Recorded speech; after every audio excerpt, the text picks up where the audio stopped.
हरे रामा हरे रामा रामा रामा हरे हरे हरे कृष्णा हरे कृष्णा कृष्णा कृष्णा हरे हरे हरे राम हरे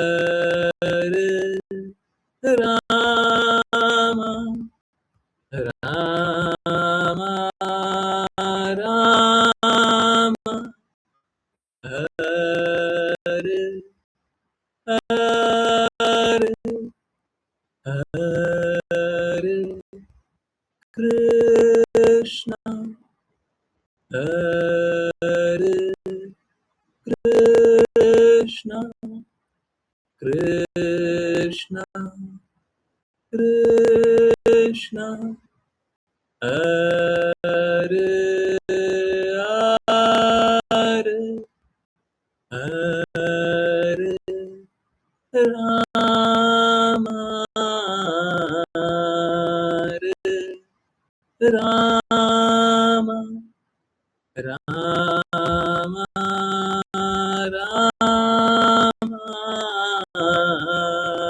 हरे हरे हरे कृष्णा हरे कृष्णा कृष्णा कृष्णा हरे हरे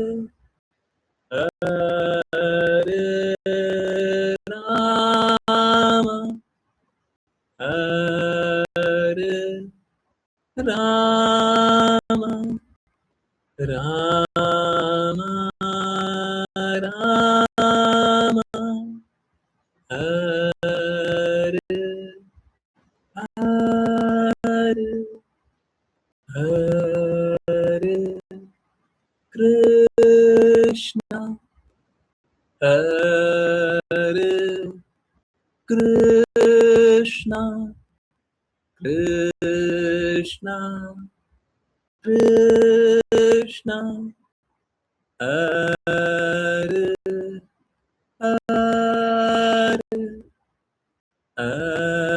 हरे राम हरे राम राम राम हरे हरे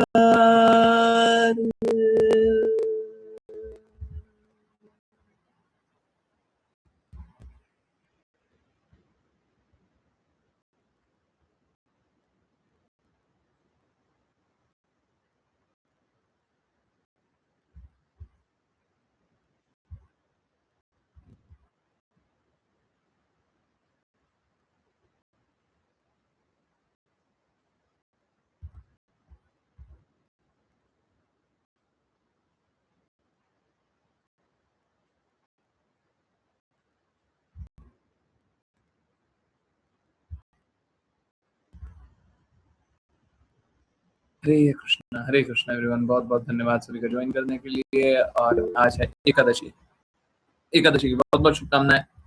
और क्योंकि एकादशी है, करेंगे आज एकादशी की महिमा पढ़ने का प्रयास। ओके, तो आज बिल्कुल प्रभु जी पढ़ेंगे एकादशी की महिमा। हरे कृष्ण। हरे कृष्ण गुरु जी। हम आज 11 जुलाई 2026 को योगिनी या आषाढ़ एकादशी मना रहे हैं। युधिष्ठिर महाराज ने कहा, हे परम भगवान, मैंने निर्जला एकादशी की महिमा सुनी है, जो ज्येष्ठ मई-जून के महीने के शुक्ल पक्ष के दौरान होती है। अब मैं आपसे उस एकादशी के बारे में सुनना चाहता हूँ, जो आषाढ़ माह में जून-जुलाई के कृष्ण पक्ष के दौरान होती है। कृपया मुझे इसके बारे में विस्तार से बताएँ। परम भगवान श्री कृष्ण ने उत्तर दिया, वास्तव में मैं आपको उस एकादशी के बारे में बताऊँगा, जो आषाढ़ माह के कृष्ण पक्ष के दौरान आती है, जो योगिनी एकादशी के रूप में प्रसिद्ध है। यह सभी प्रकार की पापपूर्ण प्रतिक्रियाओं को दूर करती है और मुक्ति प्रदान करती है। अब मैं पुराणों में वर्णित एक इतिहास का वर्णन करके इस सत्य को आपके समक्ष प्रकट करूँगा। अलकापुरी के राजा कुबेर देवों, देवताओं के कोषाध्यक्ष शिव जी के दृढ़ भक्त थे।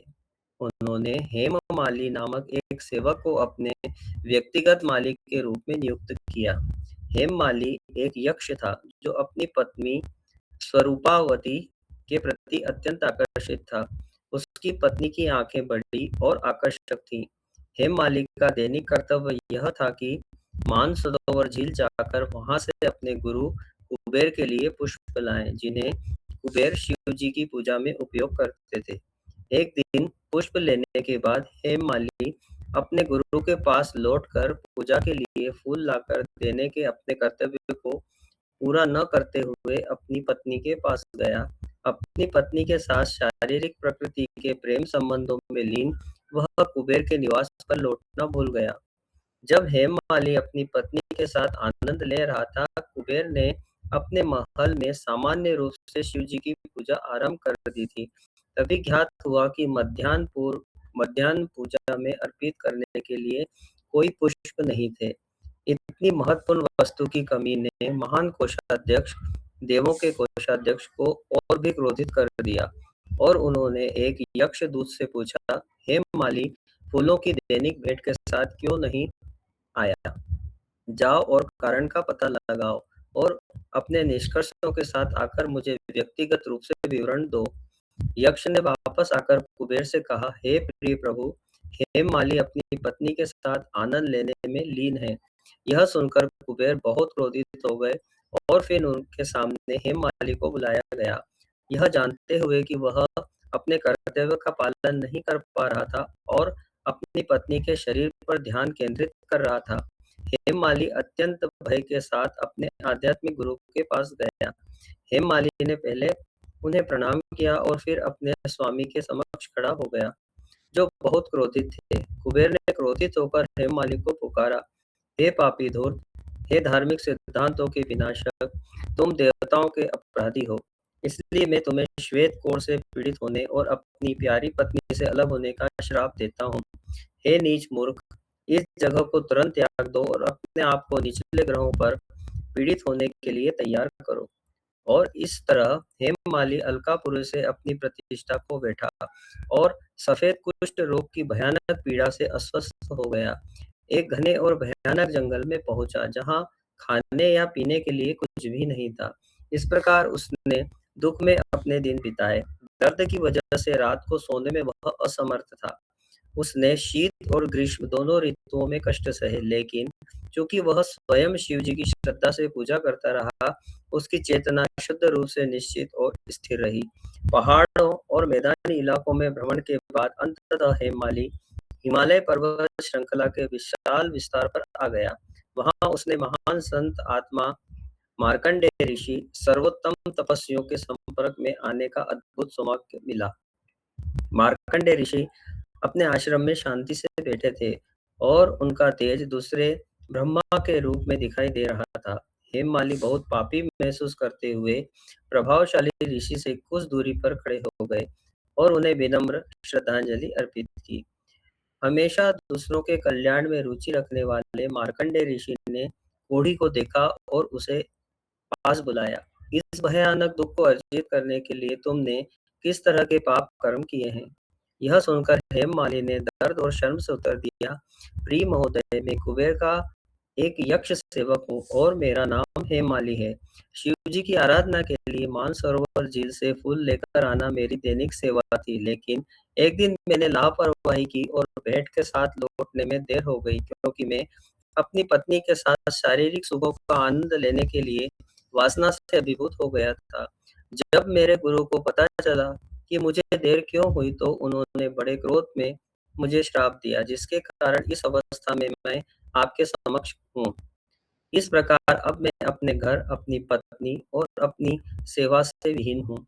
लेकिन सौभाग्य से मैं आपके समक्ष आ गया हूँ और अब मैं आपसे एक शुभ आशीर्वाद प्राप्त करने की आशा करता हूँ, क्योंकि मैं जानता हूँ कि आप जैसे भक्त परम भगवान के समान दयालु हैं और हमेशा दूसरों के हित को अपने हृदय में सबसे ऊपर रखते हैं। हे श्रेष्ठ संतों के संत, कृपया मेरी सहायता करें।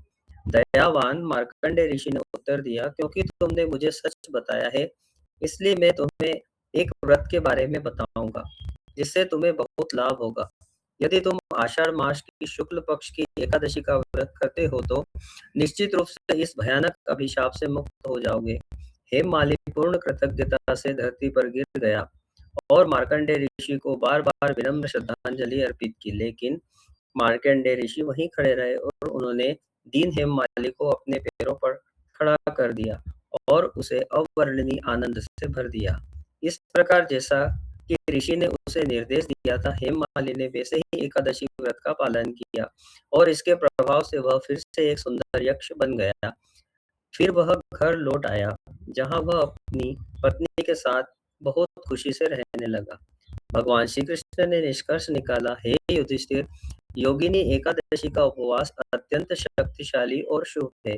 जो इस पवित्र एकादशी का व्रत करता है, उसके अतीत के पापों का ढेर नष्ट हो जाता है और वह शुद्ध हो जाता है। इस प्रकार ब्रह्म वैवर्त पुराण से योगिनी एकादशी की महिमा का वर्णन समाप्त होता है। हरे कृष्णा कृष्ण कृष्ण हरे हरे, हरे राम राम राम हरे हरे, हरे कृष्णा कृष्ण कृष्ण हरे हरे, हरे राम राम राम हरे हरे, हरे कृष्णा कृष्ण कृष्ण हरे हरे, हरे राम राम राम हरे हरे। हरे कृष्ण गुरु जी।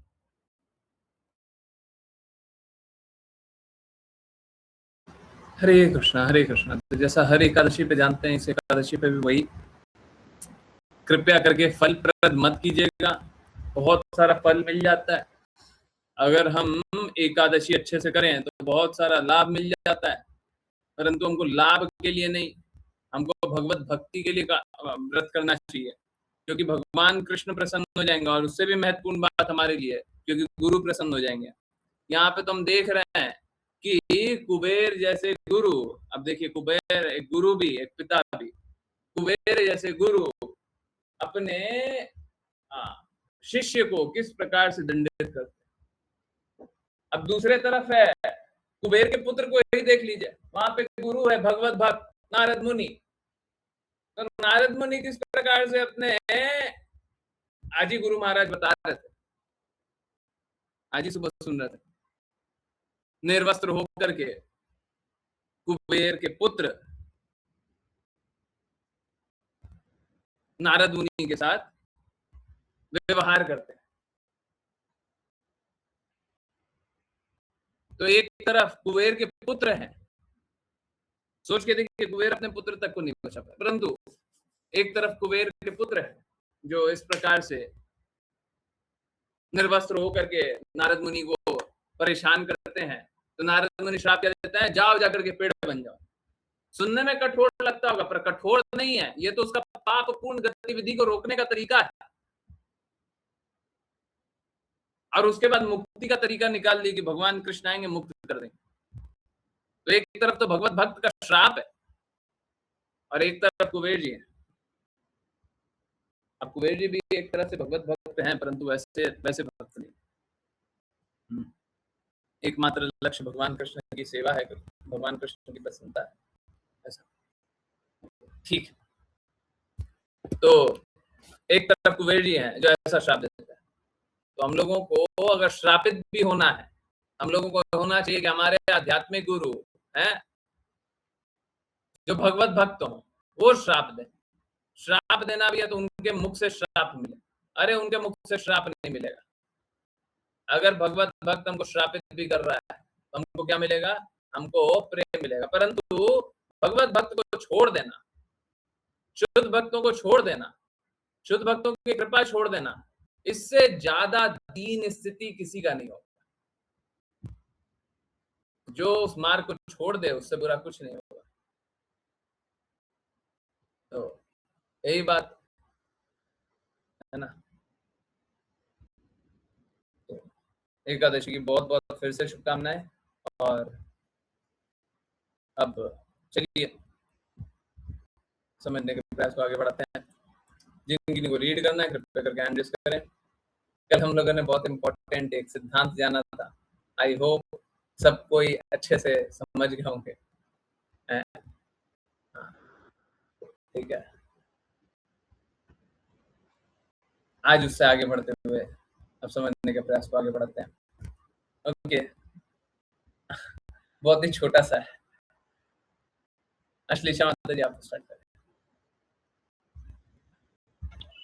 हरे कृष्ण गुरु जी। अनुवाद।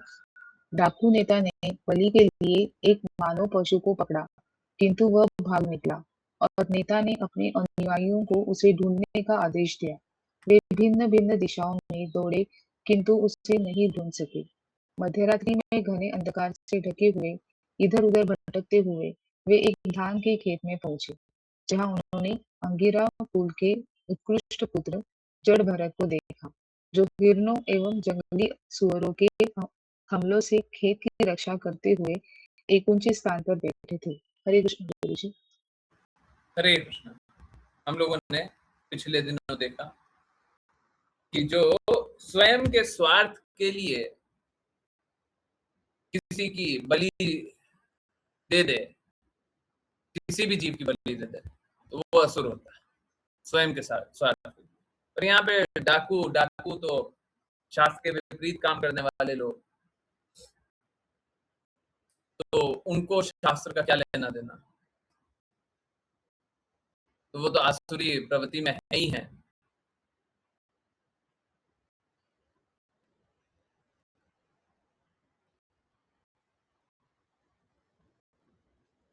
वो क्या कर रहे थे? बलि के लिए किसी व्यक्ति को ढूंढ रहे थे। अब कोई व्यक्ति था जो भाग निकला था और उसके लिए फिर दूसरे को किसी को ढूंढ रहे थे। तो फिर जड़ बढ़त को देखे, जिनको नहीं पता, मैं कुछ नए डिवोटीज देखता हूँ जिनको नहीं पता, जड़ भरत की सारी इंद्रियां काम कर रही थी, आंख, नाक, मुंह, बुद्धि, परंतु पिछले जन्म में हिरण के प्रति आसक्ति करने के कारण उनको हिरण का जन्म मिला, भरत महाराज को।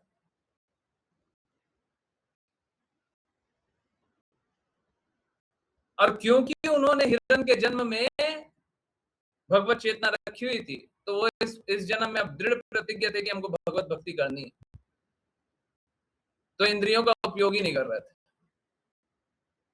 जड़ भरत क्या कर रहे थे? इंद्रियों का उपयोग ही नहीं कर रहे थे। हम लोगों ने जाना है इंद्रिय निग्रह करना है। आज भी भगवत गीता क्लास में जान रहे थे इंद्रियों को खींचना है। तो जड़ भरत ने इंद्रियों को कैसे खींचा? इंद्रियों को कभी भौतिक विषयों में लगने ही नहीं दिया।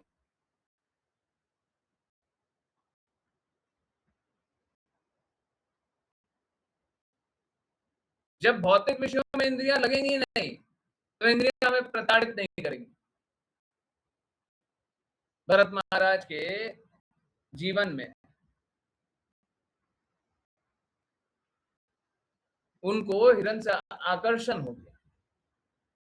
हमारा आकर्षण भगवान श्री कृष्ण से होना चाहिए, परंतु उनका आकर्षण किससे हो गया? हिरण से हो गया। क्यों हो गया जी? हिरण से क्यों आकर्षण हो गया है? क्योंकि वो हिरण को बचाने के लिए बड़े कोमल हृदय के हो गए, और एक बार बचाए तो बार बार बचाए, बार बार बचाए, बार बार बचाए, बार बार बचाए। अब उनका हृदय हो गया हिरण को बचाओ। लक्ष्य क्या बन गया? हिरण को बचाओ।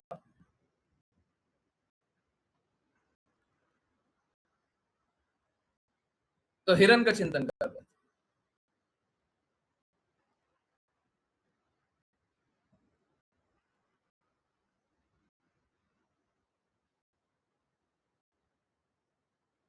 तो इस बार जड़ भरत बड़े सावधान थे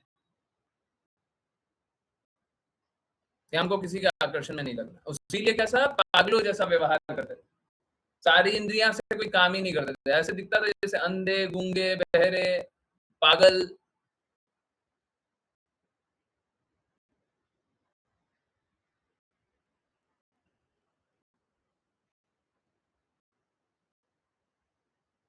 देखिए, कोई इसकी कॉपी नहीं कर सकता, परंतु हम लोगों को अपने इंद्रियों को खींचना ही होगा। इंद्रियों को खींचने का सबसे अच्छा तरीका है गुरु की आज्ञा अनुसार चलिए, अपने आप ही इंद्रियां भगवान के लिए काम करने लगेगी,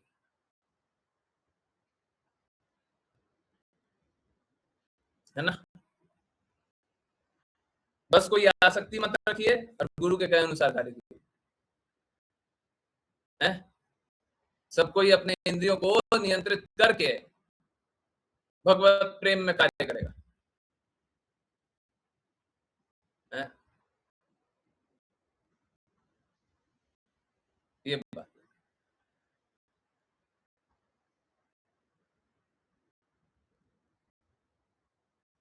तो ये ओके ऋचा माता जी।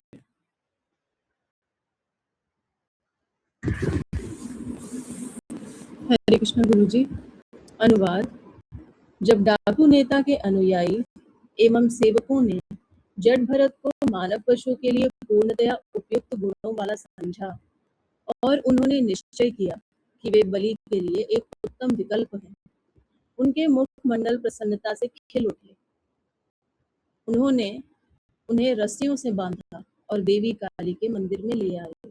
तात्पर्य: भारत के कुछ भागों में आज भी देवी काली के समक्ष पशु तुल्य मनुष्यों की बलि दी जाती है, तथापि ऐसी बलि केवल शूद्रों एवं डाकुओं द्वारा दी जाती है। उनका काम धनी लोगों को लूटना है और सफल होने के लिए वे देवी काली के समक्ष एक पशु तुल्य मनुष्य की बलि देते हैं। यह ध्यान देने योग्य है कि वे देवी के समक्ष कभी किसी बुद्धिमान व्यक्ति की बलि नहीं देते। ब्राह्मण शरीर में भरत महाराज बहरे एवं गूंगे प्रतीत होते थे, फिर भी वे संसार के सबसे बुद्धिमान व्यक्ति थे। फिर भी भगवान के प्रति पूर्ण समर्पित होने के कारण वे उसी स्थिति में रहे और बलि के लिए विग्रह के समक्ष लाए जाने पर कोई विरोध नहीं किया।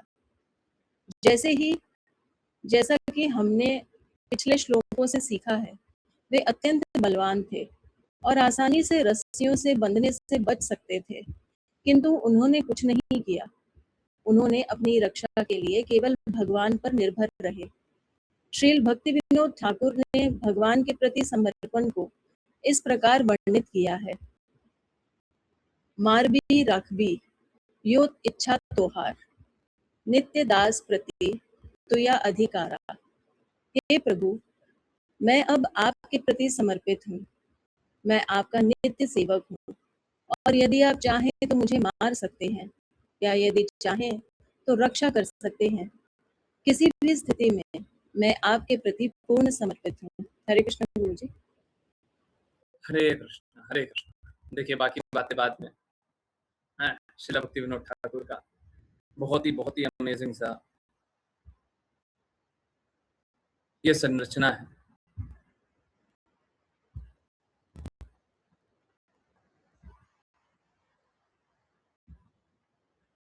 हमको समर्पण इसी प्रकार से करना चाहिए, है। हम लोग सुनते हैं षडंग शरणागति होय बेजार, ताहार प्रार्थना सुने श्री नंद कुमार।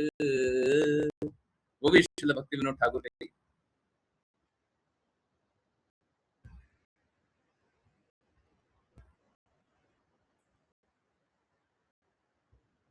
तो हमको समर्पण इस प्रकार से करना चाहिए कि हम तो अब आपके हैं,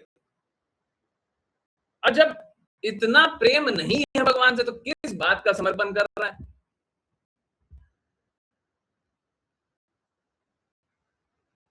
और इतना प्रेम नहीं है तो कौन सी भक्ति भक्ति में तो भगवान की प्रसन्नता के लिए कार्य करते हैं। जैसे भौतिक जगत में क्या होता है? भौतिक जगत में, इस जगत के लोगों की प्रसन्नता के लिए कभी इसकी, कभी उसकी, कभी उसकी प्रसन्नता के लिए काम करते हैं, है ना? भक्ति में क्या होता है? हम कृष्णा की प्रसन्नता के लिए काम करते हैं।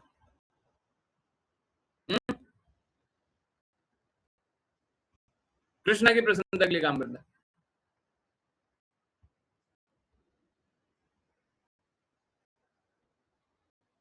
अब जब कृष्णा की प्रसन्नता के लिए काम कर रहे हैं, अब कृष्णा को अपना जीवन दे दिए, तो उसमें क्या सोचना है कि भगवान क्या करेंगे, क्या नहीं करेंगे? हमारा जीवन अब हमारा है ही नहीं। हमारा जीवन कृष्णा का जीवन। अब हम पूर्ण रूप से समर्पित हैं कृष्णा के प्रति। यदि आप मारना चाहें तो मार दें, बचाना चाहें तो बचा लें, जो करना कीजिए मेरा। हम आपके हैं, आपको जो अच्छा लगे वो कीजिए। अगर इस प्रकार से समर्पण नहीं किया तो समर्पण करने का कोई अर्थ नहीं।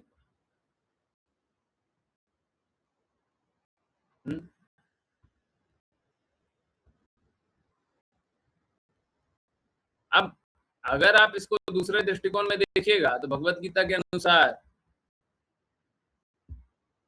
भगवान कृष्ण बोलते हैं,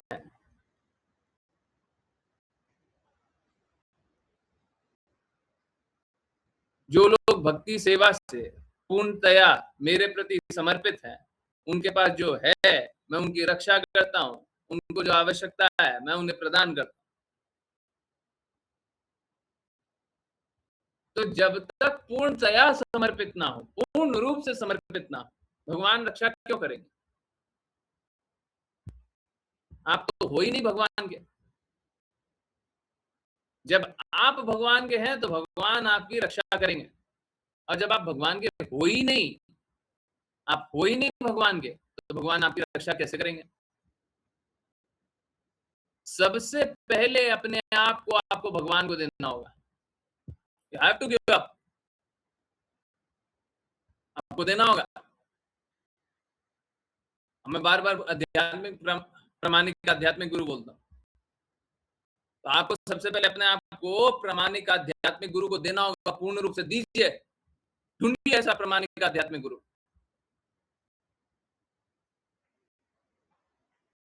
जब तक नहीं दीजिएगा तब तक आगे नहीं बढ़िएगा।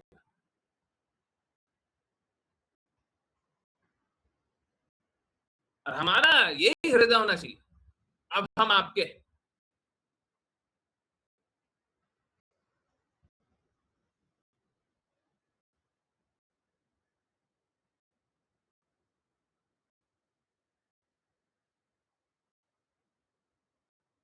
आप सोच के देखिए, ठीक है, हो सकता है आपका एक्सपीरियंस हो सकता है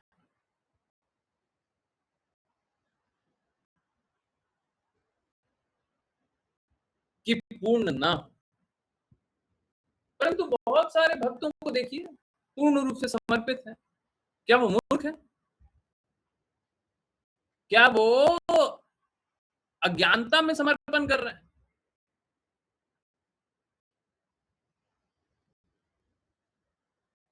क्या उनको प्रेम अनुभव नहीं हो रहा है?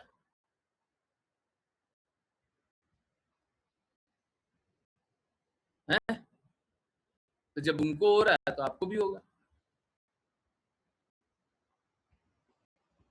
लोगों को डर लगा रहता है कि हमारा जीवन वैसे ही चलेगा ना। नहीं, आपका जीवन वैसे नहीं चलेगा। आपका जीवन सदैव उससे अच्छा चलेगा। जैसे आप लोगों ने अनुभव किया ना, आप लोगों ने किया होगा या आप लोगों के साथ हुआ होगा। अगर सपोज करें कोई माँ बाप है, उनके पास है ना कोई पुराना सा फोन है जो काम भी नहीं करता। अब उसको लेकर के कोई एक नया फोन दे देते हैं आप, और उसमें फंक्शनैलिटी थोड़ा सा डिफिकल्ट होता है। थोड़ा सा डिफिकल्ट मतलब उनको समझना होता है, 4 चीज समझना होता है, ज्यादा नहीं, बस 4 चीज। वो बार बार क्या बोलते हैं, मेरा पुराना फोन ही अच्छा था, है ना, मेरा तो पुराना फोन ही अच्छा था, तू जबरदस्ती मेरे को ये नया दे दिया, पता नहीं क्या झंझट दे दिया तू, है। तो क्या होता है जब हम अच्छा भी करने जाते हैं तो कैसा होता है, थोड़ा सा भी बदलाव होता है तो हम स्वीकारना नहीं चाहते। हम लोगों ने जीवन भर अपने डिसीजन लिया और किया क्या, पाप किया। हमको कोई एक आएगा जो बताएगा कि हमने अपने लिए पूरा जीवन भर डिसीजन लिया और हमने तो बहुत पुण्य वाला कार्य किया, हमने पाप काम नहीं किया। अरे कोई सतोगुणी होगा वो भी पाप काम करते थे। कलयुग का प्रभाव ऐसा है कि साफ साफ दिख जाता है, बाकी लोग देख नहीं पाते। तो बहुत अच्छा है कि पाप दिख जाता है। तो बात यही है कि जगत में चाहे अनचाहे सब कोई गलत कर देता है, तो हमको सही के प्रति समर्पित हो जाना चाहिए। अब देखिए क्या होता है, सही के प्रति समर्पित होता है ना, तो बहुत लोगों का ना, बहुत लोगों को लगता है कि पता नहीं क्या है। जब प्रहलाद महाराज को देखेंगे कि सांप के चेम्बर में भर दिया गया है, पहाड़ से फेंक दिया गया है, होलिका जला रही है, तो उनको लगेगा पता नहीं क्या हो रहा है जीवन, कितना कष्ट है इसके जीवन में, है। अभी हम जड़ भरत को देख रहे हैं कि उठा के ले जा रहे हैं, अब बलि देने के लिए ले जा रहे हैं। हम देखेंगे तो हमको क्या लगेगा, कितना कष्ट है बलि वो क्या जड़ भरत के जीवन, कितना कष्ट।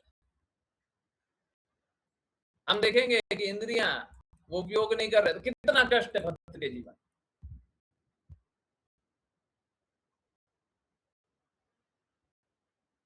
तो हमको एक कष्ट तो दिख जाता है, क्यों दिखता है, क्योंकि हमारी आंखें भौतिक है, परंतु हमको वो प्रेम नहीं दिखाई देता जिसके कारण ये कष्ट अनुभव भी नहीं हो रहा है। प्रहलाद महाराज को कष्ट अनुभव हुआ था, है? प्रहलाद महाराज को कष्ट अनुभव हुआ तो था, परंतु कष्ट अनुभव हुआ था क्या? सारी गतिविधि उनके साथ हुई थी पर उनको कष्ट अनुभव हुआ था। यहाँ पे जड़ भरत को कष्ट अनुभव हो रहा है, तो क्या है ऐसा? आप लोग जब 1 घंटा भगवान की बातें सुनते रहते हैं तो 1 घंटा कष्ट अनुभव होता है? 1 घंटा, उतना देर जितना देर ध्यान से सुन रहे हैं, 1 घंटा में भी उतना देर जितना देर ध्यान से सुन रहे हैं, तो कष्ट तो है, अनुभव नहीं हो रहा। क्यों नहीं हो रहा? ऐसे तो कष्ट अनुभव हो रहा था। तो जिसको कष्ट अनुभव करना है, बहुत सरल सा बात है, क्लास मत सुनिए। जिसको कष्ट अनुभव करना है, गुरु की आज्ञा का पालन मत कीजिए, फ्री में कष्ट मिलेगा। जाइए, भौतिक जगत में है, दुखालय में है, अपने आप ही कष्ट मिलेगा। जैसे अगर बारिश होती रहे और बारिश में भीगना रहे, क्या करना है? कुछ भी नहीं करना है, बारिश में जाकर खड़े हो जाओ, पानी से भीगना रहे। अगर बचना रहे तब तो शेल्टर चाहिए, तब तो प्रोटेक्शन चाहिए। अभी बाढ़ आ रहा है सब जगह, तो अगर बचना रहे तब तो प्रोटेक्शन चाहिए, है ना। अगर आपको भीगना है तो भीगने के लिए तो बारिश हो रहा है, जाइए भीग जाइए। कुछ भी नहीं करना है, हर पशु भीग रहा है।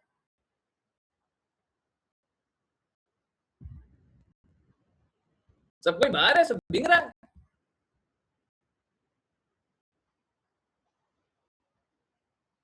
बचना है तो प्रोटेक्शन चाहिए। तो भौतिकता में डूबना है तो बड़ा आसान है। भौतिकता से निकलना है तो थोड़ा कष्ट है। क्या कष्ट है जी? भौतिकता से निकलने के लिए हमको काम करना,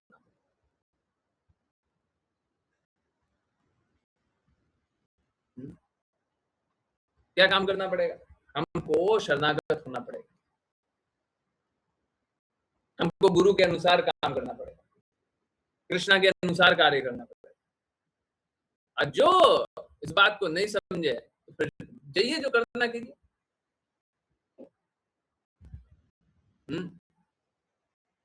तो यहाँ पे देखने के लिए लग रहा होगा कि जड़ भरत है ना अधिक बुद्धिमान नहीं दिख रहे हैं, परंतु उनसे बुद्धिमान कोई नहीं है, उनसे समझदार कोई नहीं है। क्यों? क्योंकि वो भगवान पे आश्रित है। अवश्य रक्षीबे कृष्णा विश्वास पालन, उनको दृढ़ निश्चय है, आपकी हमारी सबकी रक्षा करने वाले भगवान कृष्ण है, उनको दृढ़ निश्चय। हम तो भगवान कृष्ण के हैं और हमको अपने जीवन के बारे में नहीं सोचना। अरे रखना चाहेंगे रखेंगे, शरीर त्याग करवाना चाहेंगे त्याग करवा देंगे, क्या क्या जाता है हमारा।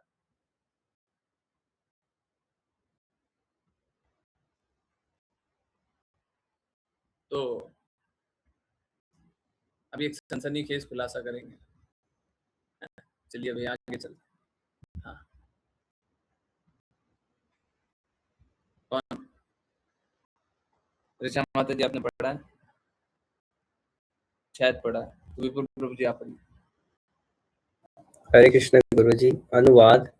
इसके बाद सभी डाकुओं ने पशुतुल्य मनुष्यों की हत्या की अपनी कल्पित रीति के अनुसार जड़ भरत को स्नान कराया, उन्हें नवीन वस्त्र पहनाए, पशु के अनुकूल आभूषणों से सजाया, उनके शरीर पर सुगंधित तेल लगाया और तिलक, चंदन लेप एवं पुष्प मालाओं से अलंकृत किया। उन्होंने उन्हें भरपेट भोजन कराया और फिर देवी काली के समक्ष उन्हें लाकर देवी को धूप, दीप, मालाएं, लाजा, नई टहनियाँ, कोपलें, फल एवं पुष्प अर्पित किए। इस प्रकार उन्होंने मानव पशु की हत्या से पहले विग्रह की पूजा की और गीतों एवं स्तुतियों तथा मृदंग एवं तुरहियों की ध्वनि की। फिर जड़ भरत को विग्रह के सम्मुख बिठाया गया। तात्पर्य: इस श्लोक में स्वविधिना अर्थात अपने स्वयं के कल्पित रीति रिवाजों के अनुसार शब्द अत्यंत महत्वपूर्ण है। वैदिक शास्त्रों के अनुसार प्रत्येक कार्य विधि नियमों के अनुसार होना चाहिए, किंतु यहाँ कहा गया है कि चोरों एवं डाकुओं ने एक पशु तुल्य मनुष्य की हत्या करने की अपनी स्वयं की प्रक्रिया आविष्कृत की। तामसिक शास्त्र देवी काली के समक्ष बकरी या भैंसा जैसे पशु की बलि के निर्देश देते हैं, किंतु एक मनुष्य की हत्या का कोई उल्लेख नहीं है, चाहे वह कितना भी मूढ़ क्यों न हो। यह प्रक्रिया डाकुओं द्वारा स्वयं निर्मित की गई थी, इसलिए स्वविधिना शब्द का प्रयोग हुआ है। आज भी वैदिक शास्त्रों के संदर्भ के बिना कई बलियां आयोजित की जाती हैं। उदाहरणार्थ, हाल ही में कलकत्ता में एक कसाई खाने को देवी काली के मंदिर के रूप में विज्ञापित किया जा रहा था। मांसाहारी मूर्खतापूर्वक ऐसी दुकानों से मांस खरीदते हैं, यह सोचकर कि यह सामान्य मांस से भिन्न है और वे इसे देवी काली का प्रसाद मानकर ले जाते हैं। देवी काली के समक्ष बकरी या इसी प्रकार के पशु की बलि का उल्लेख शास्त्रों में केवल लोगों को कसाई खाने का मांस खाने और पशु हत्या के लिए उत्तरदायी होने से बचाने के लिए किया गया है। सीमित जीव को स्वाभाविक रूप से मैथुन और मांस भक्षण की ओर झुकाव होता है, इसलिए शास्त्र उन्हें कुछ छूट देते हैं। वास्तव में शास्त्रों का लक्ष्य इन घृणित क्रियाओं को समाप्त करना है, किंतु वे कुछ नियम प्रतिबंध देते हैं ताकि धीरे-धीरे मांसाहारियों और मैथुन साधकों का सुधार हो सके। हरे कृष्णा, हरे कृष्णा। तो जिन लोगों को पाप खाना है तो उनके लिए एक व्यवस्था बना दी जाती है कि तुम मांस खाना है तो एक काम करो, इस प्रकार का कहाँ है 17 था ना, इस प्रकार का मांस खाओ, है ना। हाँ, परंतु उसमें भी क्या है,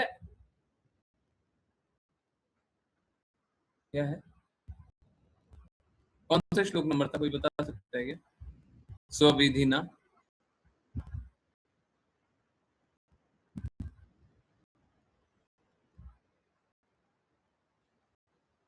कोई प्लीज बता सकता है? हरे कृष्ण गुरुजी 15 होगा 5.9.15। ओके, हाँ ये तो है, सॉरी। ओके, हाँ, ठीक है। तो बहुत महत्वपूर्ण। तो जिसको क्या करना है, जिसको पाप खाना है, तो वो क्या करता है, अपनी व्यवस्था बनाता है। ये अलाउड नहीं है, परंतु क्योंकि हमको पाप खाना है, क्योंकि हमको पाप खाना है, तो एक व्यवस्था बना लेता है ना।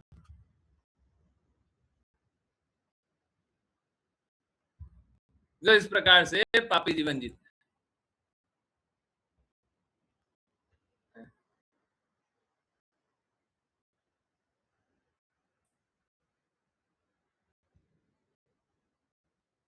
अपने विधि विधानों अनुसार।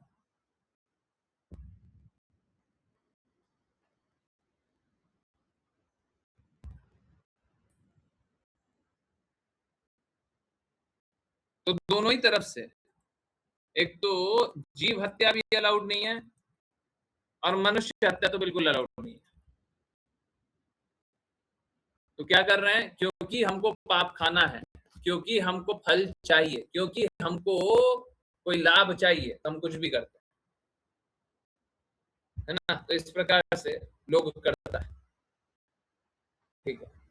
जिसको पापी जीवन जीना है, वो ऐसा करता है। बहुत महत्वपूर्ण बात। चलिए नेक्स्ट पे चले, जल्दी जल्दी पढ़ते हैं, कुछ इंपॉर्टेंट बात है। अभी 10:15 तक कंटिन्यू करने दीजिए। ओके, हरे श्याम माता जी, हरे कृष्ण। हरे कृष्णा गुरु जी। अनुवाद। इस समय एक चोर जो मुख्य पुजारी के रूप में कार्य कर रहा था, जड़ भरत का रक्त, जिसे वे एक पशु मनुष्य समझते थे, देवकाली को मदिरा के रूप में पिलाने के लिए, बलि देने के लिए तैयार था। उसने इसलिए एक अत्यंत भयावह तलवार उठाई जो बहुत तीक्ष्ण थी, और उसे भद्रकाली के मंत्र से अभिमंत्रित करके जड़ भरत को मारने के लिए उठा ली। हरे कृष्ण गुरु जी। हरे कृष्ण, हरे कृष्ण। तो अब जड़ भरत को मारने के लिए एक डाकू आया। ओके, अश्लेषा माता जी हैं, राखे कृष्णा मारे के। हाँ, हरे कृष्णा गुरु जी। अनुवाद। देवी काली की पूजा की व्यवस्था करने वाले सभी डाकू एवं चोर नीच मन के थे और रजोगुण एवं तमोगुण से बंधे हुए थे। वे अत्यंत धनी होने की इच्छा से अभिभूत थे, इसलिए उनमें वैदिक विधानों की अवहेलना करने का साहस था।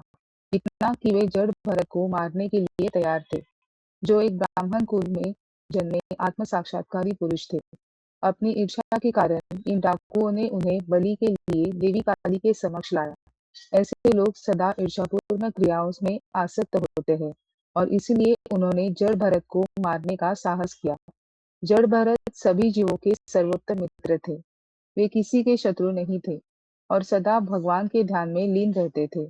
वे एक अच्छे ब्राह्मण पिता से उत्पन्न हुए थे और उनकी हत्या निषिद्ध थी, चाहे वे शत्रु या आक्रामक व्यक्ति भी होते। किसी भी स्थिति में जड़ भरत को मारने का कोई कारण नहीं था और देवी काली यह सहन नहीं कर सकी। वे तुरंत समझ गई कि ये पापी डाकू भगवान के एक महान भक्त को मारने वाले हैं। अचानक विग्रह का शरीर फट गया और देवी काली स्वयं एक असहनीय तीव्र तेज से जलते हुए शरीर में उससे बाहर निकली। तात्पर्य। वैदिक विधानों के अनुसार केवल एक आक्रामक को ही मारा जा सकता है। यदि कोई व्यक्ति मारने के इरादे से आता है, तो व्यक्ति तुरंत आत्मरक्षा में कार्यवाही कर सकता है और उसे मार सकता है। यह भी कहा गया है कि यदि कोई घर में आग लगाने, पत्नी को भ्रष्ट करने या उसका अपहरण करने आता है, तो उसे मारा जा सकता है। भगवान रामचंद्र ने रावण के पूरे परिवार को मार डाला क्योंकि रावण ने उनकी पत्नी सीता का अपहरण किया था। तथापि शास्त्रों में अन्य प्रयोजनों के लिए हत्या की अनुमति नहीं है। भगवान के विस्तार देवी देवताओं को पशु बलि देना उन लोगों के लिए अनुमत है जो मांस खाते हैं। यह मांस भक्षण के लिए एक प्रकार का प्रतिबंध है। दूसरे शब्दों में, पशुवध भी वेदों में कुछ नियमों एवं प्रतिबंधों द्वारा सीमित है। इन बिंदुओं पर विचार करने पर जड़ भरत को मारने का कोई कारण नहीं था, जो कि एक सम्मानित अत्यंत उत्कृष्ट ब्राह्मण परिवार में जन्मे थे। वे भगवान साक्षात्कारी आत्मा और सभी जीवों के हितैषी थे। वेदों वेदों ने डाकुओं एवं चोरों द्वारा जड़ भरत की हत्या को बिल्कुल भी अनुमति नहीं दी। परिणाम स्वरूप देवी भद्रकाली भगवान के भक्त की रक्षा के लिए विग्रह से बाहर निकली। श्रील विश्वनाथ चक्रवर्ती ठाकुर बताते हैं कि जड़ भरत जैसे भक्त के ब्रह्म तेज के कारण विग्रह फट गया। केवल रजोगुण एवं तमोगुण में लीन तथा भौतिक ऐश्वर्य से मत्त चोर एवं डाकू ही देवी काली के समक्ष मनुष्य की बलि देते हैं। यह वैदिक निर्देशों द्वारा अनुमत नहीं है। वर्तमान में संपूर्ण विश्व में सैकड़ों हजारों कसाई खाने हैं, जो भौतिक ऐश्वर्य के लिए पागल गर्वित जनसंख्या द्वारा संचालित है। भागवत संप्रदाय ऐसी क्रियाओं का कभी समर्थन नहीं करता। हरे कृष्णा गुरुजी। हरे कृष्णा। देखिए क्या है, क्योंकि हमको बलि हत्या करना है, क्योंकि हमको कसाई बनना है, तो हम क्या करेंगे? हम अपने पापपूर्ण गतिविधि को जस्टिफाई करने के लिए बोलेंगे कि देखो बलि चढ़ा रहे, बिजनेस अच्छा चलता है। तो इस प्रकार से लोग बलि चढ़ाते हैं। बलि का कोई अर्थ नहीं है यहाँ। दूसरा, कुछ पाप से अर्जित है, कोई फल पाप से अर्जित, तो चाहता है कि फल मिल जाए, चाहे पाप से संधा हुआ फल मिल जाए। तो पापी लोग जो होता है वो सही और गलत का भेद नहीं करता। तो इस प्रकार से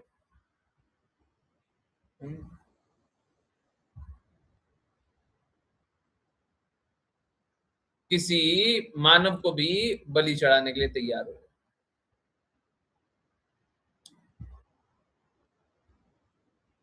किसकी हत्या की जा सकती है वो शास्त्रों में साफ साफ है। कोई आक्रामक हो, अग्रेसर, एनीवन हु इज अग्रेसर, कोई आक्रामक हो, उसकी हत्या की जा सकती है। तो कोई मारने के इरादे से आया, घर जलाने के लिए आया, पत्नी को भ्रष्ट करने आया, कोई अपहरण करने आया, उसको मारा जा सकता है।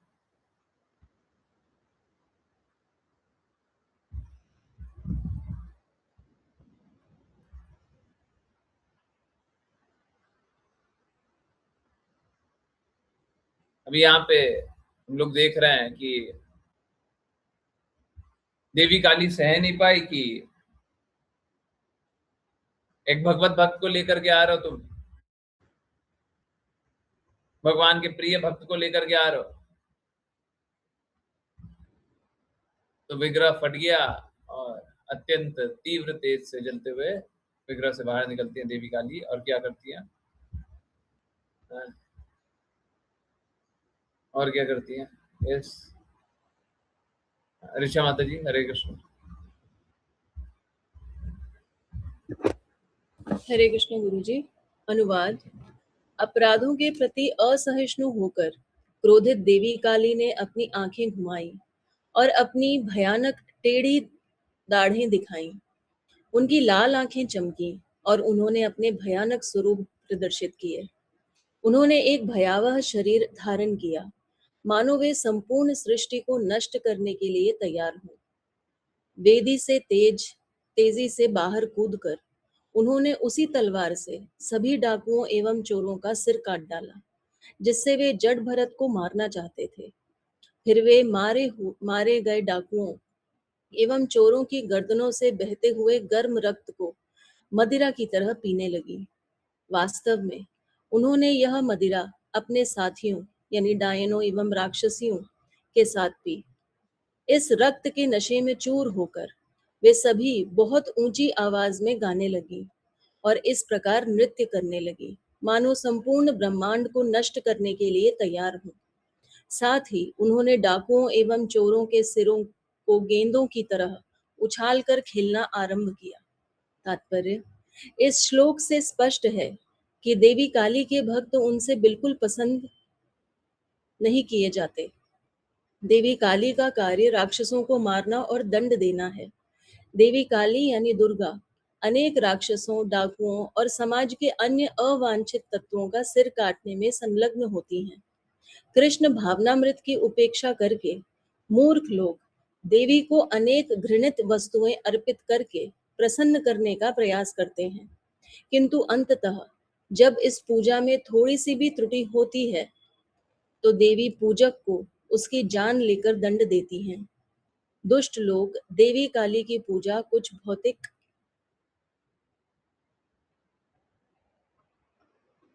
भौतिक लाभ प्राप्त करने के लिए करते हैं, किंतु उन्हें पूजा के नाम पर किए गए पापों के लिए क्षमा नहीं किया जाता। विग्रह के समक्ष मनुष्य या पशु की बलि देना विशेष रूप से निषिद्ध है। हरे कृष्ण गुरु जी। हरे कृष्णा हरे कृष्णा। अब समझ में आ रहा है? तो पहले यहाँ पे क्या हो रहा है वो जान लेते हैं, उसके बाद एक गुह्य बात जानते हैं। सभी को समझ आ जाएगा आज, है? सीक्रेट है, ठीक है? बताना मत किसी को, है? चलिए, तो हुआ क्या? जड़ भरत को मारने के लिए लाई देवी काली विग्रह से निकली, विग्रह से निकल करके फट करके निकली और बड़ा प्रकाश हुआ और बड़ी क्रोधित हुई। और क्रोधित होने के बाद जो लोग मारने लाया था उसी को मार डाला और देवी काली उनका रक्त पीने लग गई। तो इससे बताया जा रहा है कि देवी काली चाहती तो नहीं है कि कोई भी आसुरी कार्य करे।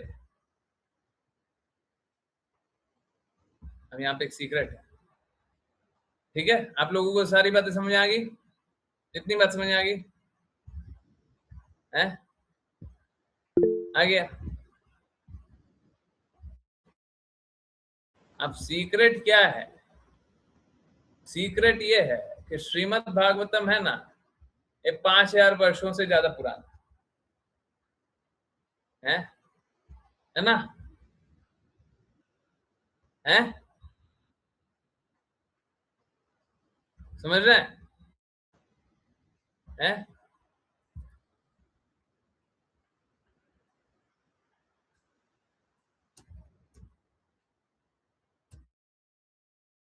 ये काम करते हैं। ऑल दो हम गूगल को मानते तो कुछ नहीं है।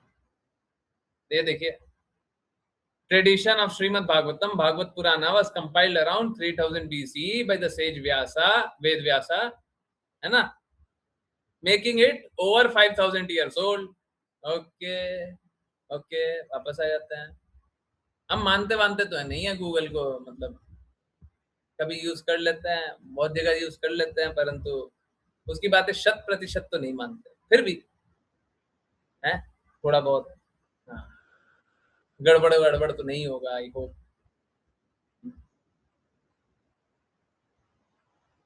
तो बात कैसा है, ये जो 5000 साल पहले जो काम हुआ ना, लिखाया गया, तो इसको समय समय पे बोला जाता था। अब कहीं पे यही बात कुछ 1500 साल पहले बोल दी गई। तो अब देखो क्या है ना, यहाँ पे तो शुद्धता से बोला गया, तो शुद्धता से बोला गया, तो जैसा शास्त्र में लिखा वैसे जान लिया आप। अब 1500 साल पहले यही बात को क्या बोल दिया गया, कोई अशुद्ध आदमी होगा और किसी को थोड़ा सा फैंटेसी लगता होगा कि कुछ बना करके लिख दें, है ना, तो 1500 साल पहले क्योंकि अपना हित साधना था, तो ये वाला पास टाइम लिया गया श्रीमद् भागवतम। ये वाला पास टाइम लिया गया और चिपका दिया गया कि पशु की हत्या कर सकते हो। समझ रहे हैं ना? सबसे ज्यादा खून बहने वाला दिन। समझ रहे नहीं समझ रहे हैं? इसी पास टाइम को थोड़ा इधर उधर उधर उधर करके चिपका दिया गया। वही आया, वही ले लो, वही ले लो, ले लो है। तो आप अगर गौर करेंगे ना तो 1500 साल पहले जो वही आया ना, और या तो उससे पहले शास्त्र में था या कहीं और से आया हुआ था, तो थोड़ा इधर उधर से सुना और फिर वही आ गया। वही का मतलब ही था कि जो जाना वही आप लोगों ने गलत जान लिया है। वो हिंदी में वही का अर्थ क्या होता है? जो पहले से सुना हुआ वही। तो बात तो सही बोल रहा था, झूठ कहाँ बोल रहा था है? परंतु वही आप लोग समझ नहीं पाए, इसीलिए थोड़ा सा चीटिंग हो गया। ठीक है, तो इसीलिए बहुत सारा खून निकलने लग गया है। क्यों? क्योंकि वही आया वही। अब बात कैसा है इस जगत में ना, इस जगत में लोगों को अपना बनाया हुआ चीज बहुत अच्छा लगता है ना? भगवान का बनाया हुआ चीज अच्छा नहीं लगता। अभी कोई झूठा झूठा एक सन जैसा कुछ बना देगा तो बड़ा अच्छा लगेगा, वो सन अच्छा नहीं लगता उसको। झूठा झूठा एक कोई प्लेनेट बना देगा, अगर मान लिया जाए बन सकता है तो है। न्यूक्लियर एक्सप्लोजन करके एक बार मान लीजिए कि एक सन जैसा कुछ बना दे, तो साइंटिस्ट लोग उससे बड़ा खुश रहेगा, है ना? मानव निर्मित जो होता है उससे बड़ा ऑब्सेशन होता है। तो कोई बड़ी बात नहीं है, वही आया वही आया वही आया, तो सब कोई वही ले रहा है। मानव निर्मित है ना तो बड़ा अच्छा लगता है। भगवान निर्मित तो तब तो नहीं पालन होता है ना? इसीलिए वही पालन करता है लोग, वही वही वही वही। ठीक है, इसीलिए मेंटल स्पेकुलेशन पंथ वाले इसीलिए बड़ा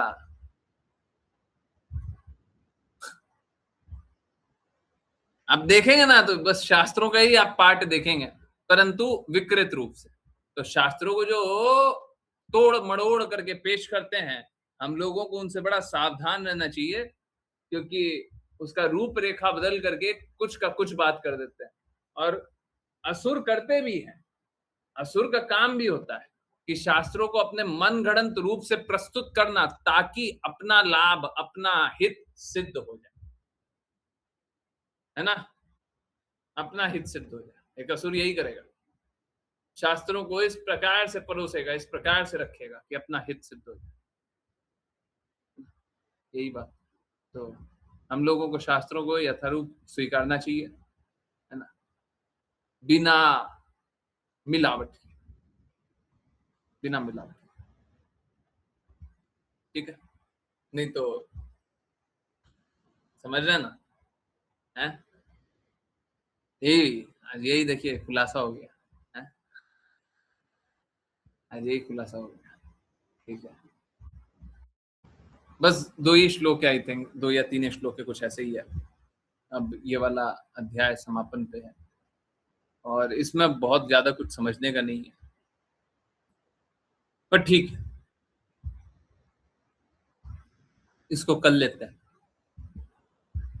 और कोई और बात रहे, कोई जिज्ञासा रहे, कुछ पूछना रहे, कुछ बताना रहे तो ले सकते हैं। हमको कोई दिक्कत नहीं है। लोगों को लगता है कि बहुत ज्यादा खींचती है, हमको कोई दिक्कत नहीं। आप हमको बोलिएगा 12 बजे तक पढ़ने, तो आज श्रीमद् भागवतम 12 बजे तक चलेगा है। हमको क्या कष्ट है, हमको क्या कष्ट है। 12 बजे तक तो आज वैसे भी चलेगा। आज एकादशी है, चैंटिंग होता है। तो चलिए, आई होप आप सभी को ये सब जान करके बड़ा क्लैरिटी आ रहा हो। कृपया करके देखिए, बाकी सब तो शास्त्रों को वैल्यू नहीं करते हैं, दृढ़ता से नहीं चलते हैं। कृपया करके आप तो दृढ़ता से शास्त्रों के अनुसार चलिए, और जब शास्त्रों के अनुसार नहीं चलिए तो फिर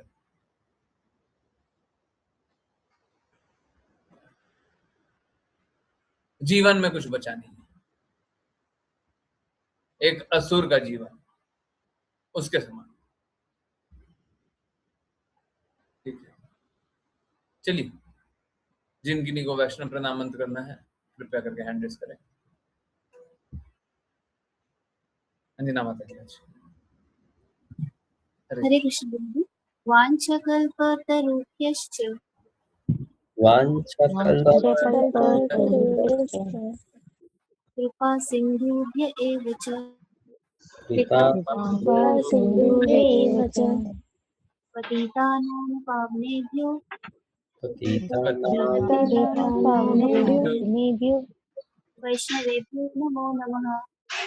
वैष्णवेभ्यो नमो नमः।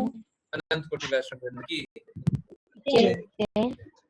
इस डिवाइन ग्रेस ऐसी भक्ति वेदांत स्वामी श्रील प्रभुपाद की जय जय। श्रील भक्ति सिद्धांत सरस्वती ठाकुर गौर किशोरदास बाबा जी भक्ति विनोद ठाकुर जगन्नाथ दास बाबा जी नामाचार्य श्री ठाकुर की जय जय श्री रूप सनातन भट्ट रघुनाथ जी गोपाल भट्टदास रघुनाथ की जय। जय श्री कृष्ण चैतन्य प्रभु नित्यानंद श्री अद्वैत गदाधर श्री गौर भक्त वृंद की जय गंगा माई यमुना माई वृंद देवी तुलसी महारानी पुरी द्वारका वृंदावन धाम की जय भगवद गीता श्रीमद् भागवतम चैतन्य चैतमृत की जय सभी भक्तों की जय हरे कृष्णा हरे हरे कृष्णा हरे कृष्णा कृष्ण कृष्ण हरे हरे हरे राम राम राम हरे कृष्ण कृष्ण हरे हरे राम राम हरे कृष्ण हरे कृष्ण हरे हरे राम राम हरे कृष्ण। हरे कृष्णा गुरु जी। हरे कृष्णा।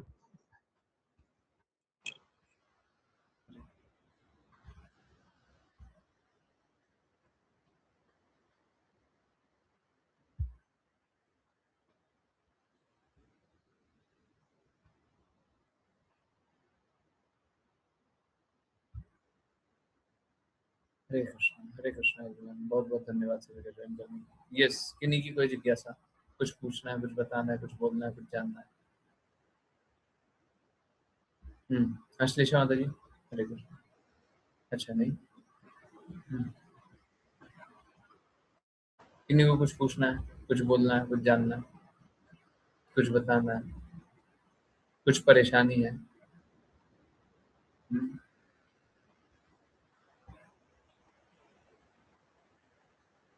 यस, कोई भी बात है? नहीं,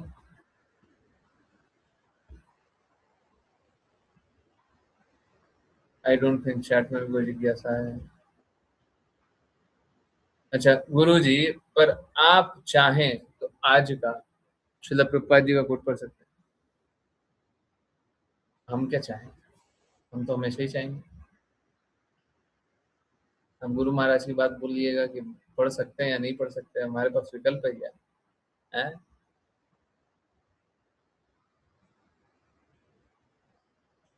चलिए,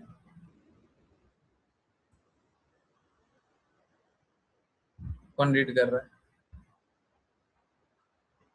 कितना सारा हैंड रेस था। शीला माता जी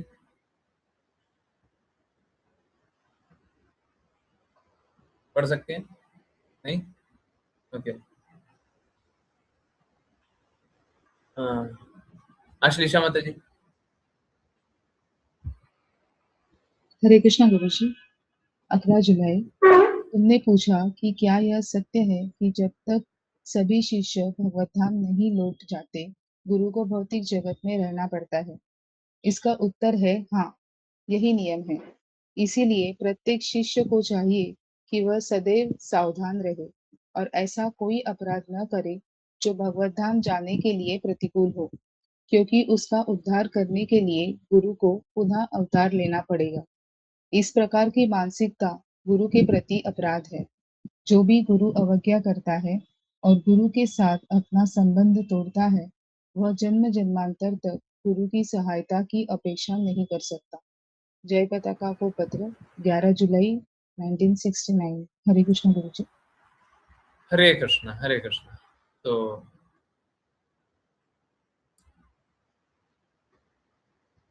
जब तक सारे शिष्य भगवत धाम नहीं चले जाते, गुरु को बार बार आना पड़ता है। अब इसका बहुत सारा अर्थ हो सकता है, परंतु अभी बस इतना ही जान लीजिए, गुरु कृपालु होते हैं, वो सभी को भगवत धाम ले जाते हैं। ठीक है, इसको अभी बस इतना ही जान लीजिए, गुरु कृपालु होते हैं, सभी को भगवत धाम ले जाते हैं।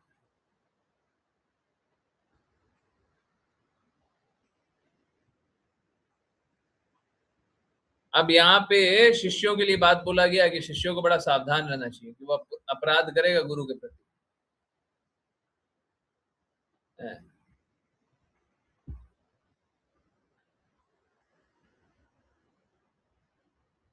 नहीं, यहाँ पे पहले लिखा हुआ, पहले दो बातें लिखी हुई है। पहले क्या लिखा हुआ है? इसलिए प्रत्येक शिष्य को चाहिए कि वह सदैव सावधान रहे और ऐसा कोई अपराध न करे जो भगवत धाम जाने के लिए प्रतिकूल हो, क्योंकि उसका उद्धार करने के लिए गुरु को पुनः अवतार लेना होता है। तो गुरु कैसा है? गुरु को बार बार आना पड़ेगा। क्यों? क्योंकि उसने किसी को शिष्य स्वीकार कर लिया। अब शिष्य स्वीकार कर लिया तो शिष्य का अपराध गुरु का हो गया। अब गुरु सारे अपराधों से निकालने के लिए बार बार जन्म ले रहा है। इसीलिए हम लोग बोलते भी हैं, चक्षुदान दिलो जय, जन्मे जन्मे प्रभु सही। तो हमारे गुरु हैं वो जन्म जन्मांतर गुरु।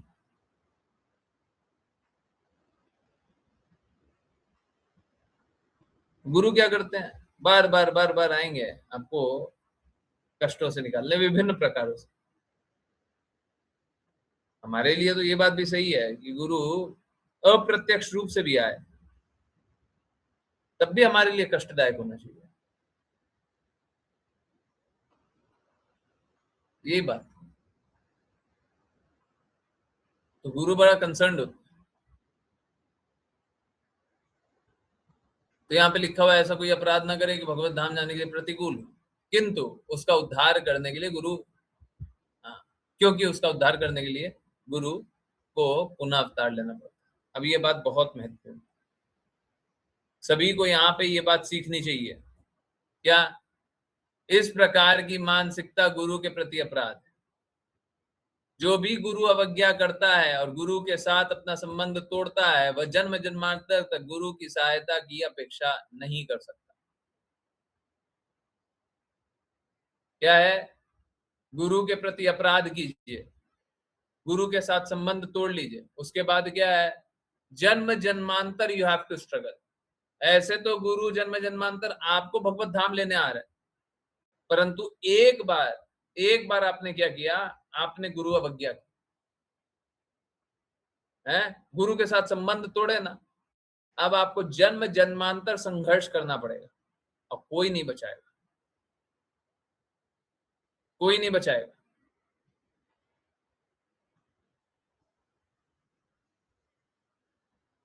देखिए, आज ही हम लोग देख रहे थे कि वैष्णव के प्रति अपराध, वैष्णव आचार्य के प्रति अपराध। वैष्णव बड़े कृपालु होते हैं, परंतु भगवान के नियम से वो नहीं बचाएंगे। अगर देखिए, बड़ा सरल सा बात है, अगर कोई संरक्षण में है और वो कोई अपराध कर रहा है, जैसे अगर कोई लड़का है, कोई बच्चा है, मान लीजिए 15 साल का बच्चा, रोड पे कोई शैतानी करा है, बदमाशी करा है, घर में पीटने के लिए आ गया, तो माता पिता हाथ जोड़ करके बोलता है, देखिए इससे गलती हो गया, माफ कर दो, बचा लेता है। समझ रहे हैं? गलती किया कौन है? बच्चा। माँ बाप भी हाथ जोड़ करके माफी मांग लेते हैं, छोड़ दीजिए, है ना? परंतु अगर संरक्षण में ना हो तो यही 15 साल का बच्चा है, माँ बाप के पास पहुंचे नहीं, शरारत वहां पे किया है, वहीं पे भीड़ पकड़ के पीटने लग जाए, कौन बचाएगा? कौन बचाएगा? कोई नहीं बचाएगा, कोई नहीं बचाएगा। समझ आ रहा नहीं आ रहा? सभी को समझ आ रहा है? तो अगर अपराध किए, अपराध तो कितना अपराध करते हैं, अपराध का तो सीमा है, हैं? असीमित अपराध करते हैं।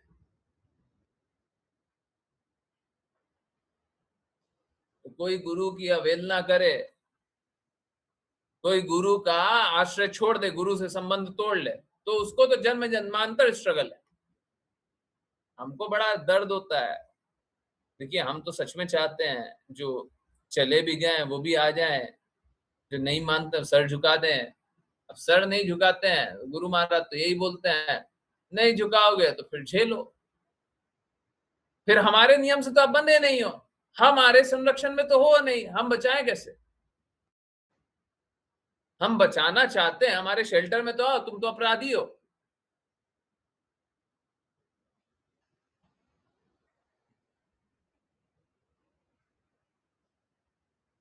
जन्म जन्मांतरों से पाप किए जा रहे हैं, अब शेल्टर में भी नहीं आ रहा। कृष्ण क्या बोलते हैं? सर्वधर्मान परित्यज्य माम एकम शरणम व्रज, माम एकम शरणम व्रज।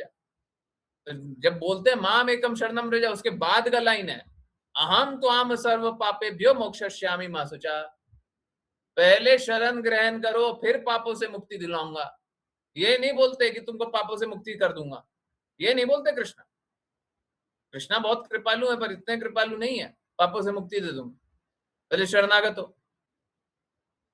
जगाई मदाई जब पाप किए, शरणागत हुए, तब जाकर के उनका जीवन रक्षा हुआ है। चैतन्य महाप्रभु तक, चैतन्य महाप्रभु सबसे कृपालु अवतार जाने जाते, परंतु वो भी मार डालते। तो क्या है, जो गुरु की अवज्ञा करे, गुरु से संबंध तोड़ ले, उसको गुरु कैसे बचाएगा? अब बात कैसा है, दो चीज हो गया, एक तो गुरु से संबंध तोड़ लिया, एक तो गुरु की अवज्ञा किया। और अगर वो प्रामाणिक आध्यात्मिक गुरु है तो गुरु की अवहेलना की है वो तो अलग है, परंतु उसने एक शुद्ध भक्त की अवहेलना की है। अब इसके अपराध से कौन बचाएगा? समझ आ रहा है? गुरु एक शुद्ध भक्त भी तो है। गुरु भगवान के ही लिए तो बोल रहा है, गुरु अपने गुरु के ही लिए तो बोल रहा है। कोई अपना हित, अपना सेतु, अपना अपना हेतु साध करके बोल रहा है क्या? तो कोई भगवान के लिए बोल रहा, सपोज कीजिए कोई एजेंट है, हैं, गवर्नमेंट के लिए बोल रहा है, कोई आया हुआ है यहाँ पे जो गवर्नमेंट के लिए बोल रहा है, पुलिस वाला आया हुआ है गवर्नमेंट के लिए बोल रहा है। आपका कोई व्यक्तिगत द्वेष भी होगा पुलिस वाले से, वो वर्दी पहना हुआ है, वो गवर्नमेंट के लिए बोल रहा है। आपने क्या किया, वो वर्दी पहने को मारने लग गया, पीटने लग गया, कुछ करने लग गया उसके साथ, है? तो क्या होगा? गवर्नमेंट कुछ सुनेगा क्या? गवर्नमेंट कुछ सुनेगा? व्यक्तिगत है तुम्हारा, क्या है क्या नहीं है, कुछ सुनेगा? तुम मेरे रिप्रेजेंटेटिव को मारे हो, मेरे रिप्रेजेंटेटिव को मारे हो, उल्टा खड़ा कर देगा। समझ रहे नहीं समझ रहे हैं? समझ रहे हैं? क्या है, आप अपना व्यक्तिगत जो है वो तो अलग रखो, अगर व्यक्तिगत है भी तो अलग रखो, परंतु क्योंकि कृष्णा के रिप्रेजेंटेटिव को, क्योंकि गुरु की अवहेलना किया, क्योंकि शुद्ध भक्त की अवहेलना की, आपको कोई अपराध से क्षमा नहीं। आप अपराध मत कीजिए, अपराध मत कीजिए। ये बहुत खतरनाक बात है, जन्म जन्मांतर संघर्ष करना पड़ेगा, बिल्कुल। You have to struggle, no one can save you.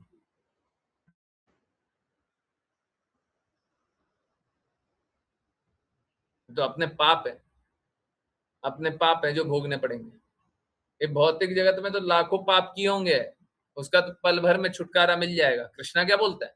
सर्वधर्मान परित्यज्य माम एकम शरणम व्रज। 1 करोड़ पाप किया, कृष्णा के शरणागत हो जाए तो कृष्णा क्या बोलेंगे? अहम तो हम सर्व पापेभ्यो 1 लाख पाप किया, कोई बात, मोक्षयिष्यामि, 1 लाख पाप किया, माफ कर।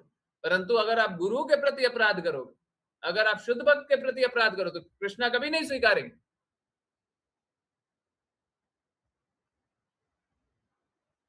इसीलिए प्रामाणिक आध्यात्मिक गुरु को त्यागा नहीं जा सकता है, शास्त्र में कोई तरीका ही नहीं है। आप सोच के देखिए कैसा बात है, ऐसा बात है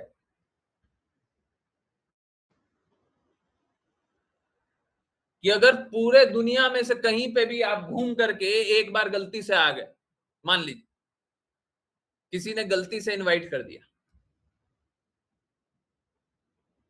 और बोले कि हमको भगवान के बारे में जानना है, अब वो आगे सुनने लग गए। अब कैसा है, बस देखिए कहां पे जाकर के चीजें रुक जाएगी। अब कैसा है, बस उनको इतना अनुभव करने की आवश्यकता है कि जो सामने जो व्यक्ति बैठे हुए हैं ये कृष्णा की बात बोल रहे हैं, गुरु की बात बोल रहे हैं और सबके हितैषी। बस इस पॉइंट पे अग्री कर जाए, कृष्णा की बात बोल रहे हैं, गुरु की बात बोल रहे हैं और सबके हितैषी। अब डिसएग्रीमेंट का कोई सवाल ही नहीं।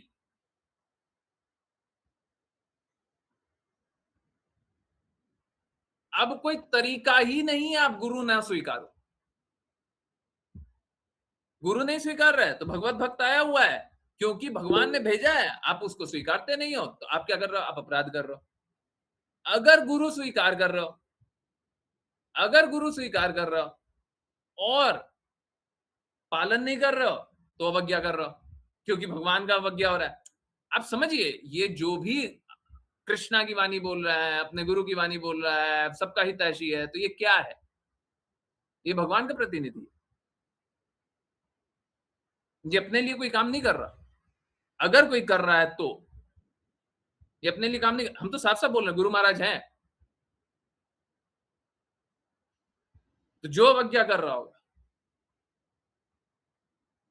तो अपने लिए तो काम किए नहीं, तो भगवान के लिए काम किए। लोग अवज्ञा कर दे, लोग अवहेलना कर दे, सब अपराधी। अपने लिए कर रहा होंगे तब अपराध से बच जाएगा सब। तो ऐसे शुद्ध भक्तों की बातों को ऐसे ही छोड़ दें तो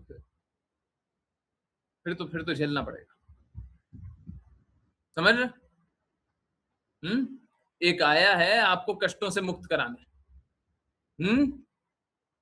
गुरु महाराज आए आपको कष्टों से मुक्त कराने, और आप क्या ये जानते हुए कि गुरु महाराज कृष्णा के रिप्रेजेंटेटिव हैं, गुरु महाराज अपने गुरु की वाणी बोलते हैं, उसके बाद आप अस्वीकार कर दे, फिर तो कुछ बचेगा ही नहीं, फिर आपको कोई नहीं बचाएगा। आप एक भगवत भक्त का अपमान कर रहे हो।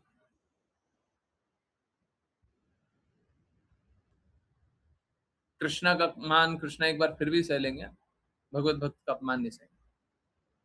तो उस सिद्धांत से बता रहे हैं कि जन्म जन्मांतर फिर गुरु की सहायता की आप अपेक्षा मत करो और संघर्ष करते रहना।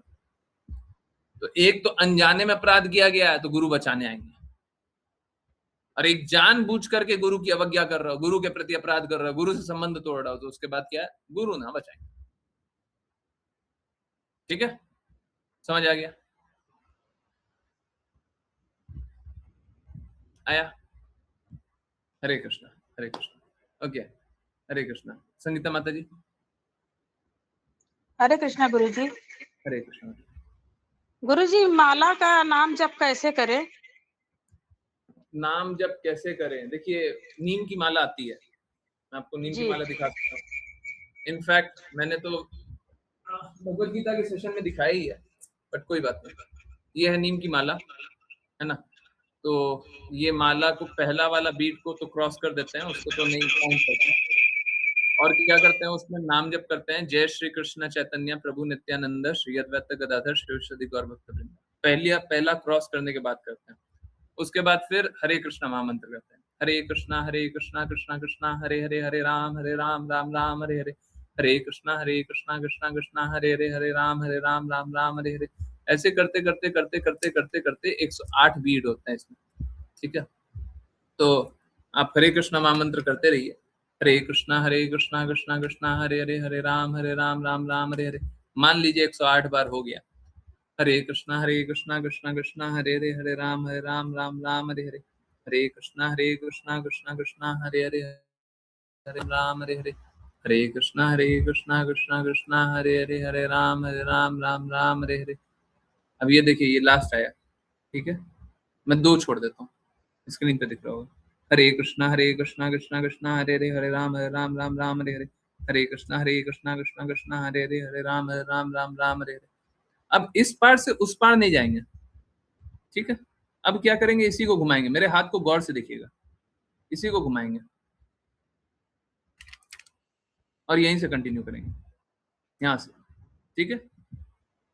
यहीं सब कंटिन्यू करेंगे। अगर दूसरी माला करनी है तो अब यहाँ से हरे कृष्णा एक बार माला कंप्लीट करने के बाद पंचतत्व मंत्र करेंगे, जो कि है जय श्री कृष्ण चैतन्य प्रभु जी गुरुजी। नित्यानंद श्री विशुद्धि गौर भक्त वृंद, और फिर से हरे कृष्णा महामंत्र करेंगे।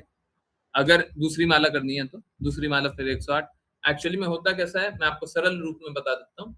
माला के यूं करके यहाँ से यहाँ जाते हैं, फिर उल्टा करके यहाँ से यहाँ जाते हैं, फिर यहाँ से यहाँ जाते हैं, फिर यहाँ से यहाँ जाते हैं। कभी भी माला को ऊपर से क्रॉस नहीं करते, यहाँ से एक, इसके बाद इसके ऊपर से चल करके नहीं, इसको बस ऐसे करके, सॉरी स्क्रीन पे नहीं देखा होगा, इसको बस ऐसे करके चेंज करेंगे और यहीं से फिर कंटिन्यू करेंगे, ठीक। हरे कृष्णा गुरुजी। हरे कृष्ण। तो बहुत अच्छा है, बहुत अच्छा है, माला जाप करें। वैसे माला जाप करने के लिए सुबह जुड़ सकते हैं, अभी भी जुड़ सकते हैं, है ना। आज तो मौका है, आज तो 12 बजे तक मौका मिलेगा, ठीक है। यस, किन्हीं और की कोई जिज्ञासा है, कुछ पूछना है, कुछ बताना है, कुछ बोलना है, कुछ जानना है? नहीं? तो सभी का बहुत बहुत धन्यवाद ज्वाइन करने के लिए। अब करेंगे वैष्णव प्रणाम मंत्र तो कर लिया, किया, कर लिया ना। हाँ, तो अब चलिए, अब नाम जप करते हैं और सबको माला ले आइए, है ना। 12 बजे तक नाम जप करने